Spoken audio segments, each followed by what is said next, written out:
to The Great Divide, a YouTube show about the disunited states of America. I'm Tom Jackson. With me today, I am very honored to have Dr. Bryant Welch, who is a nationally prominent psychologist and a mental health advocate. He's a graduate of Harvard College and Harvard Law School, and also of the University of North Carolina doctoral program in clinical psychology. And he's the author of a book that I wish all Americans would read, and if they haven't already, which is called State of Confusion, Political Manipulation, and the Assault on the American Mind. Dr. Welch, welcome to The Great Divide. Thank you, Tom. It's nice to be here. So you've spent much of your career studying the American mind in political contexts. This must be a particularly interesting and active time for you. Yeah, very much so, I'm afraid. State of Confusion was first published in 2008. And the way I'd like to start off, hearing your thoughts related to the subject matter that the book covers and kind of bringing things up to date related to that, is to quote a line from the book. Now, this is from chapter 8, which goes into faith-based realities, but it seems to me that this line is just as applicable, if not more so, to non-faith-based realities today. Now, let's see what you think about that.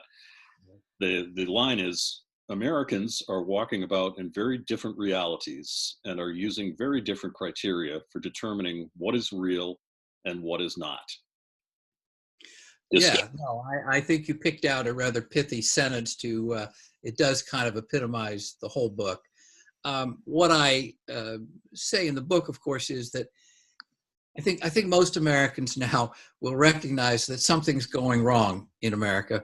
And I think they will generally accept the proposition that it's probably of a psychological nature, but it's kind of hard to figure out exactly how to explain that and how to understand it. And that's why I wrote State of Confusion, is to talk about my experiences. As you said, for my whole career, I've been studying the mind, either with individual patients or as a mental health advocate, oftentimes in DC, trying to support healthy mental health policy for the country. So I do believe that the crisis in America comes largely from our neglect of the human mind. We talk about the neglect of the environment, which Lord knows is a very, very serious problem. But nothing is more neglected than our awareness of the human mind and how it works. So in the book, what I'm talking about is how the mind works, how that's relevant to the kind of problems confronting America today. Now, the quote that you read pertains to this aspect of the mind. The most important thing the mind has to do is construct our notion of reality. Now, we tend to think of reality as just something out there that we perceive, but it's not that way because there's an awful lot out there to perceive, and our mind has to make sense of it, has to organize it, has to take in what we want to take in, avoid what we want to avoid. So everybody's mind comes up with a little different reality. Our realities and our minds are like snowflakes. There are no two that's exactly the same. So that's what I'm talking about, that the mind struggles to build that reality. Now, the key point that is making things so difficult in America is that the mind is having a very hard time organizing reality. A number of reasons. The mind is limited. It's an organ like any other organ we've got. Our heart, our stomach, and it's miraculous, but like the heart and stomach, they're also limited. There's only so much they can do, so much they can take, and they're greatly affected by what's done to it, what kind of experiences it has. So as the mind becomes more strained and more taxed in trying to establish a reality, it tends to be more rigid, and people tend to be more threatened if I'm sitting here struggling to maintain my reality and you've got a different view of reality, it's threatening. It's more threatening. And when that happens, it's much harder for us to tolerate the notion that someone has a different view of reality. As you know, we've always had different points of view and opinions in this country, some radically different, but we've been able to tolerate it. And that's why tolerance is the glue that has held America together, because our minds are confident enough and secure enough in the reality that we've developed that we can tolerate the other guy having his or her own independent view of reality. We can't do that anymore. And the more strain there is inside the mind, the less able we are to then tolerate different points of view. So yeah, we're walking around in some radically different realities. And I give some examples in the book, which we can talk about as you wish. But, you think about what it's like inside the skin of someone who is a fundamental born-again Christian. What's it like to have a close relationship with Jesus Christ, and to just think of what that would feel like inside one's own body and their skin? Or what's it like to not have that relationship and to live in a purely secular universe? And what are the differences? And those are the kind of things amongst the other things I talk about in the book. The book was first published in 2008. And can you talk a little bit about what sort of response or reactions were there at the time in terms of either positive, negative, or whatever? Well, I think at the time people were less aware of the importance of the topic that I took on at the time. So I think the response to it was generally quite positive. But now, one of the things that I said in the 2008 version of the book, everybody was blaming George Bush for everything. Well, the problem was not George Bush, and I said the problem was going to get worse unless we recognized the problem and took steps to address it, which of course we've not done.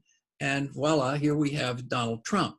So the book, the two editions, the 2008 edition really talks about the state of the mind during the Bush years from 2000 to 2008. And when Trump came into office, everyone started saying, oh, it's Trump, Trump, Trump. But Trump's just a symptom. But the symptom is now much worse. If you want to get a measure of the change we've been through of the American mind in the last 10 years, conjure up in your own mind an image of George W. Bush. And when you've got that, now slide into the frame Donald Trump. And the difference you experience there is a measure of the deterioration of the American mind over the last decade in exactly the dimensions that I talked about a decade ago. So the 2018 version is the update of it. I sat down to write a new book, actually, and I found myself continuing to write the old one and then to update it. But it was startling to me in writing it once I decided to do the update of just how, one vulnerability of the mind had been exacerbated. And so you went from the problems of George W. Bush to the problems that we've got with Donald Trump. A very concrete example, in the book, I studied the kind of deceptiveness that I thought Karl Rove engaged in and the way in which the mind was manipulated. And there were these intricate, stunning psychological manipulations. You flash forward, to Donald Trump, and you look at Steve Bannon or you look at Kellyanne Conway, and what's striking about it is they didn't have to go to all that trouble. They didn't have to come up with these intricate, complex ways of deceiving people. All they had to do was stand up and put a certain facial gesture on, and they owned the audience they were talking to. They just asserted things because the American mind has deteriorated that much in terms of its ability to challenge and to think independently.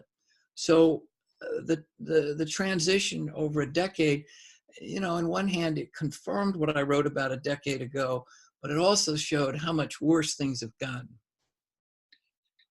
That's true. I totally agree with that. And now that's part of why I trotted out that one particular line to kind of springboard off of, because now we have the president of the United States who calls actual stories or news stories fake news, and is completely aligned and tied in with so-called conservative media, which is frankly filled with fake news. It Yeah. kind of boggles the mind for those who are really thinking Literally, about literally, it. your expression of speech is very, very apt. I mean, it is. It boggles the mind quite literally. Yeah, And when people's sense of what's real and what's not real is challenged, they get perplexed. Now, some people will get angry and challenge it, but other people submit to it. And the less they trust in their own ability to judge what's real and what's not, the more they turn to some external figure who seems more powerful, who seems more certain, who provides them with a more, at least temporarily pleasant kind of exalted experience, as Trump is a master at. Then they become more and more dependent on that person. As they do that, their own ability to function atrophies further, and the process gets worse. yeah. He's definitely the classic strongman. Yes, yes. Um, let's go to a couple of the specifics and some terminology. One term that comes up quite often in your book is gaslighting. So, for those who are not really familiar with the meaning of that term, can you describe that and how it's used in American media and politics today? Yeah, absolutely. And your opening quote does really lead to that very nicely. Um, gaslight gaslighting is a term that it came from a 1944 movie by the name of Gaslight, starring Ingrid Bergman. And the storyline is basically that a man marries a much younger woman and tries to drive her crazy so he can take over her inheritance. And the way he does that is by trying to undercut her trust and reliance on her own independent reality testing. So, where the title comes from is one of the things he does is to raise and lower the gas lights in the house. And when she comments on it, he insists that there was no change, and he becomes increasingly, quote, concerned about her mental stability. Now, he does things like that throughout her environment. He isolates her from other people, and he is erratic at times, being very gentle and protective and facilitating dependency, and at other times threatening and berating and undercutting her own confidence. Gradually during the movie, she loses trust in her ability to sort out what's true and what's false, becomes more dependent on him, regresses herself, becomes more debilitated, moves into a potentially kind of suicidal type position until she's rescued by Joseph Cotton, a Scotland Yard detective who figures out what's going on. So the term in the mental health community for a few decades has referred to this kind of psychological deviance that takes place oftentimes in families where, the stereotype is where a domineering husband will convince the wife that it's her fault that he's been philandering. It can happen in corporations where sociopaths move into CEO positions and set people up in confusing ways. And so there's a host of mischief one can work with these gaslighting techniques. And of course, you talk about Donald Trump or Fox News. They simply go in and implant a reality and insist that it's a reality. And it's a little bit like throwing down the gauntlet and challenging people to disagree. And you've got a Sean Hannity, or we used to have Bill O'Reilly, big, powerful people who know what's real. And here it is. And, it's powerful, it's intimidating. And if you've got someone with self-doubt locked into a passive or self-doubting position, they slowly become putty in their hands. So that's gaslighting, and it has a terribly debilitating mental effect. It strikes me that constant consumers of this so-called conservative media, whether it's Fox News or Breitbart or Rush Limbaugh or you name it, really are in a very different state of consciousness than the rest of us. Do you have any comments about that? No, I could not agree with you more. And in State of Confusion, as you know, I spend a lot of time talking about how Fox News did it, the role of Rupert Murdoch and especially Roger Ailes and I talk a lot about the mechanisms and the techniques they use to do it. Now, the problem we now have is that when we talk about how the people who follow Fox News are different from the rest of us, the problem is there's a heck of a lot of them, and they are tremendously controlled by it. I will tell you an interesting thing. I have started forcing myself to watch Fox News, but a lot of my friends, I can't get them to do it. And if you're not seeing what Fox News is saying, you don't know what's going on in America, because it is like night and death, a night and day. The death is maybe the word, but the day when I think it was when the Virginia courts was handing out all these indictments, and it was getting major news on the traditional news media. And on Fox News, you turn to the lead story was this poor woman, young woman in Iowa, who was murdered by an illegal alien.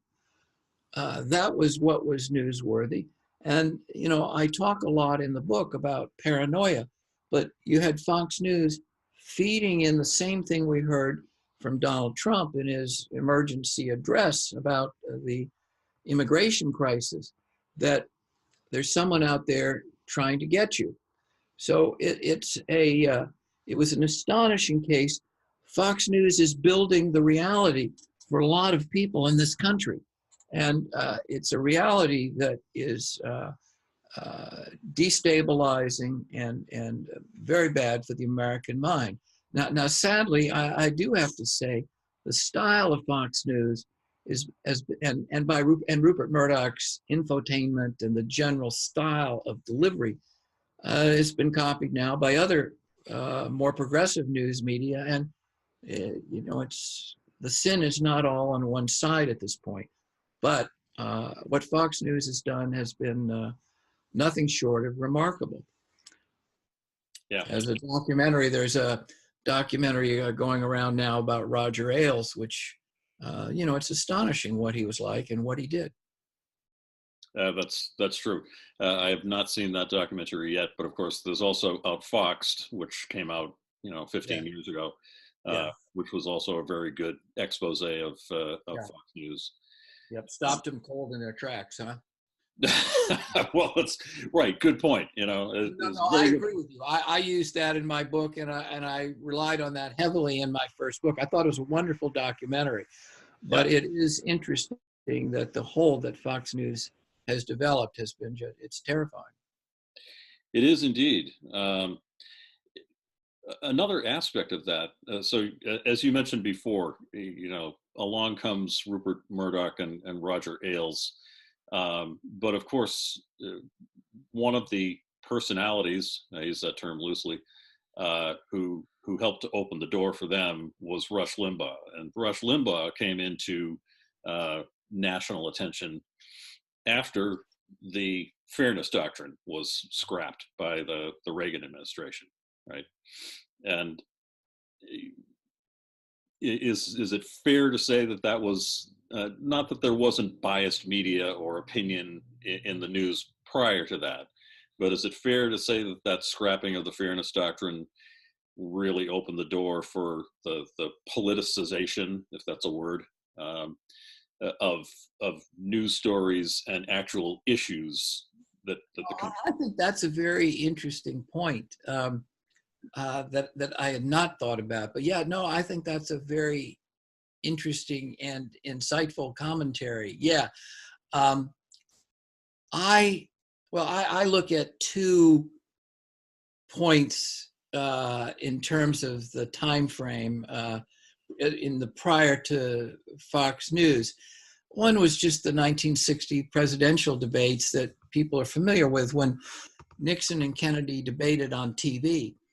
And for the first time, people were able to have a visceral, personal connection with the presidential candidates.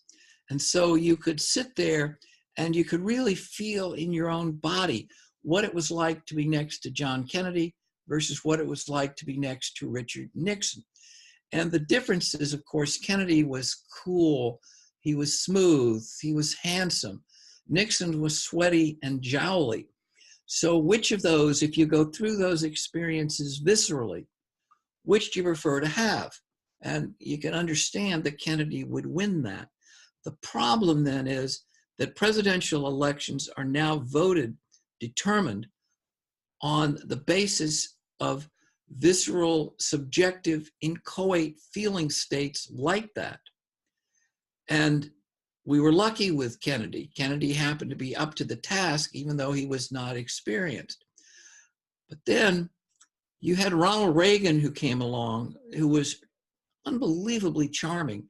And what he did, he used his charm as a wrapping to package a lot of rather ugly kind of things that we'd been making progress on: racism and discrimination against the poor. We were doing well. And Ronald Reagan came along and he did two things. He took traditional hateful feelings and wrapped them in these lovely packages. And he called them Morning in America. And it was all beautiful to be anti-affirmative action, anti-Black, anti-gay. And it was all still lovely because it looked like and tasted like and sounded like Ronald Reagan, and it was Morning in America. The other thing he did is he really made government the boogeyman. And, you know, the government is not the answer, it's the problem. Well, you know, it's also the only tool we got to address a lot of these problems. Excuse me. So once Reagan convinced people that the government was the problem, there was no way you could spend money on a social problem. So wealthy people didn't have to worry about taxes. Reagan could destroy the tax base, create huge deficits, but he got away with it because the government was the boogeyman. So you had the influx of TV, which changed the kind of experiential base that determined how people made political decisions. And then you had a genius like Ronald Reagan who came along, destroyed the vehicle that we had been relying on to do progressive work, and convince people. You could have some really nasty people, nasty ideas, and still feel like you were a lovely person enjoying Morning in America. So it's, you know, Limbaugh then comes along, and what Limbaugh did, I think, is a lot like what Trump did. His appeal is not dissimilar. Limbaugh offers people a palette of inner bodily experiences: hatred, disdain. You take a lot of your sexual frustration. You listen to this guy ranting away. And I think for a lot of us, it's, listening to him is a pretty bad experience. But it's incredible the way for many people, he's giving them this visceral, this vicarious, inner bodily sensation that feels good. And that's what Trump did. Trump gave people a wonderful cathartic sense of relief that bordered on the ecstatic for a lot of people. And the thing that has scared me the most, I think, in this country, in the first version of State of Confusion, in talking about the religious right, I identified ecstasy as the magical drug that they provided for people. And that's why people were so drawn to the religious right. You know, the moral teachings, we saw how quickly that went by the boards in the Roy Moore election. People still supported him, but it's that ecstatic experience that is created in those church situations. Now what we've got, the ecstatic experience has jumped from the church to the White House. And once you bridge that gap, You talk about separation of church and state. That's the fundamental collapse of the separation when the president starts being the one that creates the ecstatic experience that blows away rationality. And, whether it's onward Christian soldiers or whatever the hell the cause is that's swooping up. It's Right. that ecstatic, co-opting the ecstatic that Trump has an ability to do that I worry about. Yeah. Or build the wall, you know? Yeah, I mean, I talk in State of Confusion about battleground states. And by that, I mean, it's not a red state or a blue state, it's a psychological state. And there are three. There are certain states of mind that are particularly vulnerable, particularly sensitive, that are activated. And the first one is paranoia. If you activate the mind in the area where it feels threatened, and it's a certain kind of fear that something external is going to get you, that there are cooties out there and it's going to get you. And if people are scared to begin with, and then you say, hey, take your fear, the cause of it is out there. It's these brown-skinned people coming up from Central America who are out to get you. Now, it doesn't look like much of an army to me coming up the way, but what he's doing is playing upon people's fear instead of helping them address it. And the wall is a case in point. Yeah. Well, I find that he's taken the similarities to so-called conservative media to such an extreme that all he ever seems to be doing in his public pronouncements, whether they're tweets or getting on the telly like he did last night to talk about the wall, it's just constant grandstanding and appealing to the biases of his followers. Is that a fair assessment? Oh yeah, it's more than fair. I mean, in the early days, people would say, well, is there something psychologically or psychiatrically wrong with Donald Trump? And I, always used to say, look, if you need a psychiatrist to tell you there's something wrong with Donald Trump, you need a psychiatrist.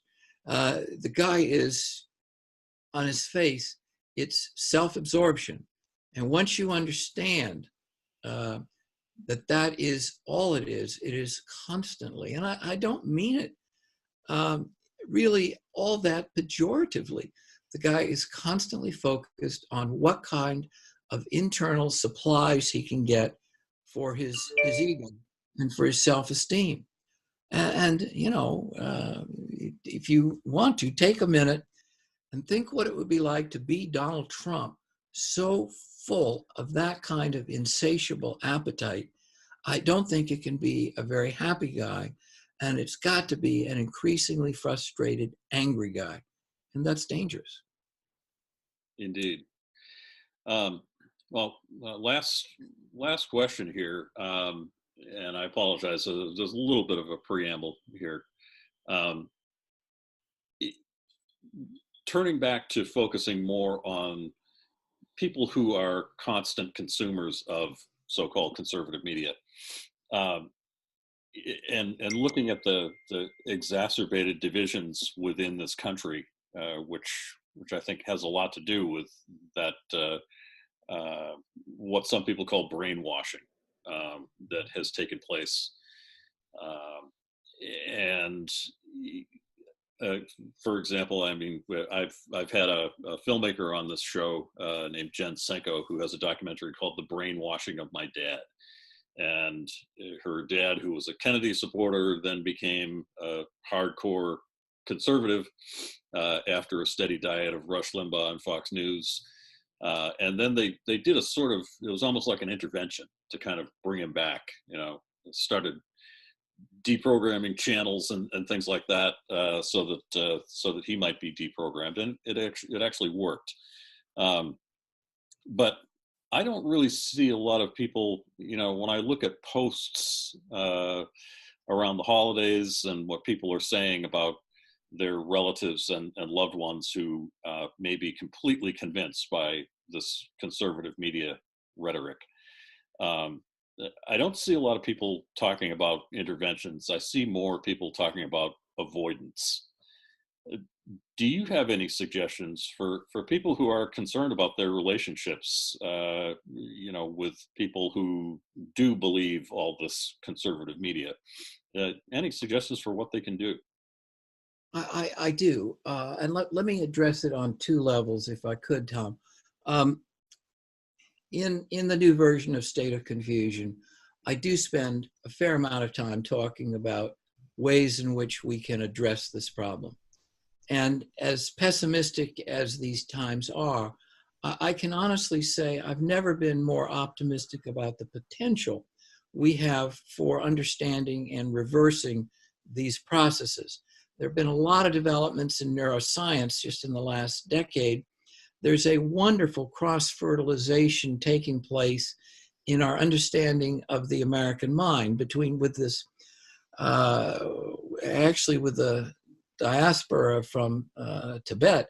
We've gotten a lot of Eastern scholars from the Buddhist tradition, which is brilliant psychology. I don't see it as a religion. I just see it as my counterparts operating in the other part of the world trying to address human suffering. But we're putting the Western psychology together with that. We're learning a lot more about psychological trauma, which I address in State of Confusion as well. And so there is a lot we can do now about the mind. And there are a lot of implications for how our leaders could talk and lead that would be enhancing of the American mind rather than exploiting its vulnerabilities, as I see Trump and a lot of the right-wing media doing, and some of the left-wing media too now, frankly. So I do want to say that in that regard, I spent a lot of time in this new version of the book talking about that.